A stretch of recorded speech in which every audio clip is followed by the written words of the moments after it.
Alright, man, I don't know how I'm gonna start this video off, but I'm really excited. Like, something crazy happened to me yesterday, something that's probably never happened to me ever. But it was like, I don't know, talk about stars lining up or whatever you want to call it. To make the long story short, I just bought the cheapest 5-speed manual SC300 in the country, okay? And I'm willing to debate whoever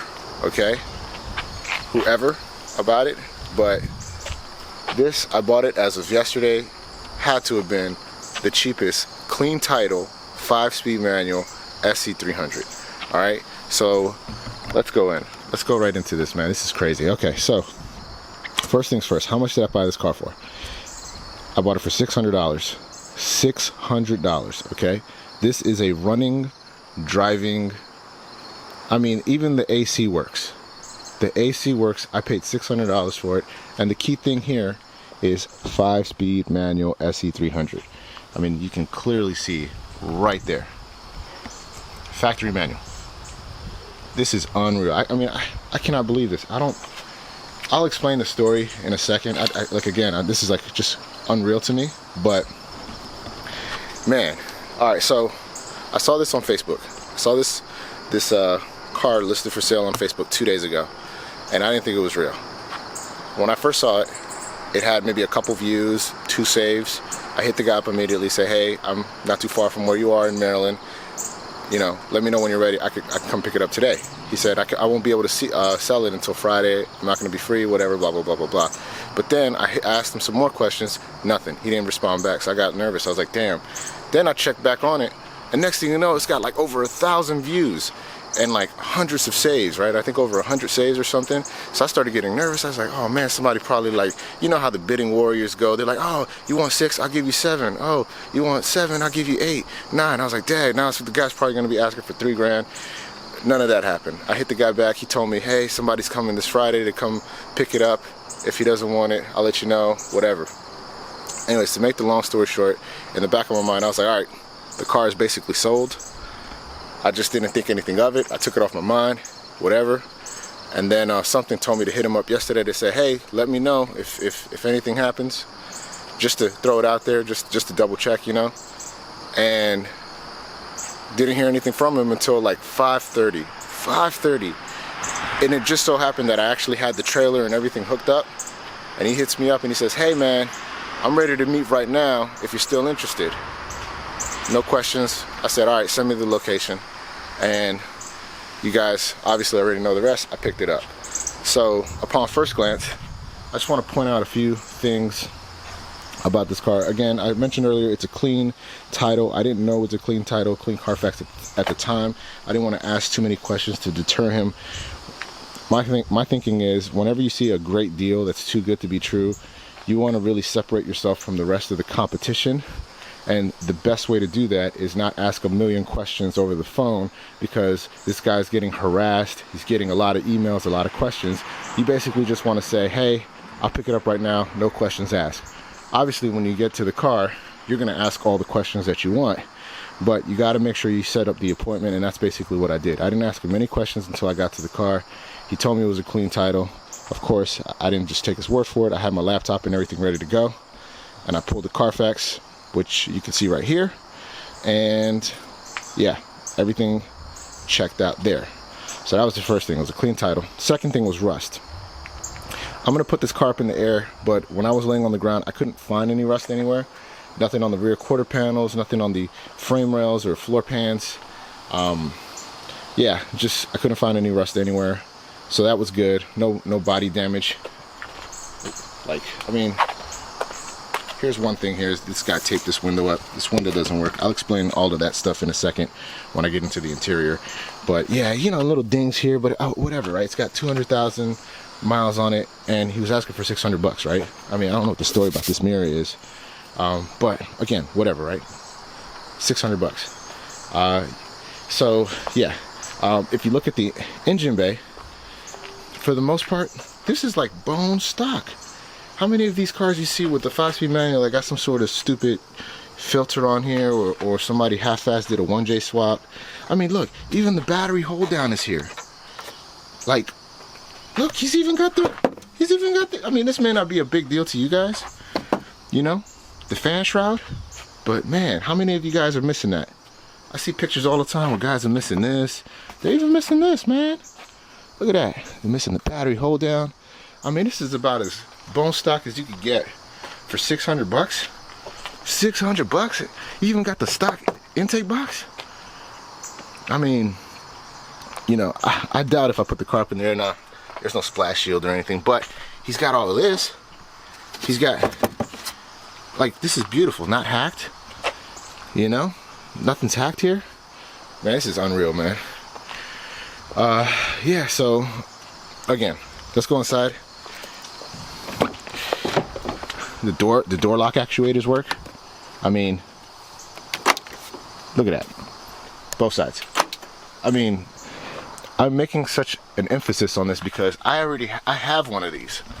I have a 92 SC300. And mine is all finicky. You know, my interior is a lot cleaner. You know, it's a lot cleaner. I'll make a video, separate video on my car when I get it back. But, so, you know, I'm making a big deal about a lot of this because look at this. Where's that key? Where is this key? The steering wheel, man. The tilt works. I haven't seen that work in like 6 years, man. Look at this. Oh my God. That's like, that makes me, that gets me so pumped and excited. I mean, when I stuck the key in here, I wasn't expecting none of this to work. Look at that. You want to know what my favorite part is about all of this? Did you look? I don't have this in my car. Look at that. I know you guys can relate to that. You got how many of y'all broke this or bought yours and they don't have this? I mean, this is 600 bucks. I think guys will sell that for 600 bucks. They'll sell. How much are they selling this for? This shifter bezel with all that stuff. What, 200 bucks? The stock one with the Lexus. I mean, unreal, man. The seats are torn, seats are ripped, and the driver's side, whatever. Don't care about it. I popped the trunk. Trunk works. Only thing about the trunk is the shocks, the struts, or whatever. You know, if it'll fall on you. Which if that's happened to you, man, you these things are heavy. That hurts, but cheese and bread, man. Dang, look at that, yo. I know, man. I feel like a little kid right now because I'm just so excited. Like, look at that. The factory CD changer. You know, you guys are probably gonna make fun of me because it's like I'm pointing at all this stuff that is you guys probably, some of y'all have, and just like, what's he making a big deal? I'm telling you, man, I didn't have any of this stuff when I bought my car. Man, my car was a project when I got it. This is crazy. Look, I got repair manuals, man. Look at all these repair manuals. I got 3 repair manuals, volume 3. Man, I want to lift this up so bad, but all right, so I'm gonna bleep that out. When I open that folder, I have to bleep that out because I might have put some of the previous owner's personal information on there, which I don't want to do. But apparently paperwork that has some I gotta go through it. It's got a list of, maybe I'm hoping, service records of everything that he's done to the car. And again, look, this is blown, but he gave me a brand new clutch. I have no idea. ACT, I know they make all right stuff. Don't know if that's stage 1, stage 2. Part number's there, so I'll look it up later. Clutch is not slipping though. That's the interesting thing. When I test drove it, it's not slipping. It does have some sort of exhaust on here, catback exhaust. Sounds like crap because there's an exhaust leak. But yeah. Sorry for the camera movement. But you know what? Let's go ahead and give it a cold start here. Well, not a cold start. I just took it off the trailer. So a lukewarm start. Can we say that?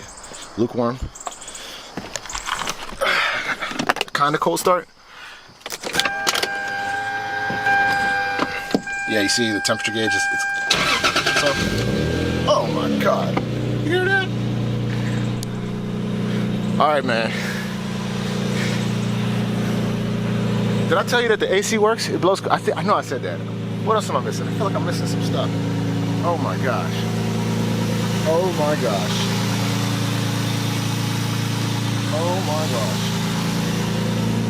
So, I don't know what the game plan here for this car is. I have two SC300s right now. One I'm trying to finish building, but this one, I don't know. This might be a good candidate for a daily driver or something. I'm not gonna rev it. It's still way too early right now. I don't want to piss my neighbors off. But I should rev it so I can see if there's any funny color smoke coming out. But yeah, that noise that you're hearing is actually coming from over here. It's an exhaust leak. Nice. All right. So let me turn this off so you guys can hear me.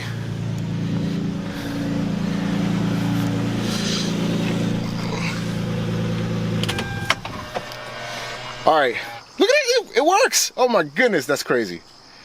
Every single time you turn the key in, turn it off. Oh, yeah, have not seen that. I don't know if anything else works like the, you know, cruise control or anything like that. First thing I need to do is get some plates on the car, some temp tags or something, and I'm gonna just go from there. Once I get the temp tags on, I'll go from there, and man, this is exciting. This is like the beginning of, I don't even know where to begin, but I guess where I'll begin is get the temp tags first, then take it for a nice little thorough test drive, get it thoroughly inspected, see everything that's wrong with the car, and then address it slowly. I can tell you right now off the brakes, it needs motor mounts from when I shut the car off. It feels like it needs motor mounts, so I'm gonna have to inspect those. Shocks feel like there's something going on there with the shocks when I test drove it. Just a bunch of miscellaneous things. The good news is I have a bunch of spare parts because of my other SC300 build, so this is gonna be great. If it needs tires, I have the stock wheels and everything with fresh tires on it, so this is gonna be awesome. If you guys want to see basically where this car ends up, what I end up doing to it, subscribe if you have questions about anything in particular, or if there's something that you want me to check on in particular that I might have missed, like underneath the chassis or anything. Say, hey, don't forget to look for this or look for that. Leave a comment so that I know what to look for with this car, in case I do miss something. But yeah, and I can't wait, man. I'll see you guys on the next one. This is crazy. All right, peace.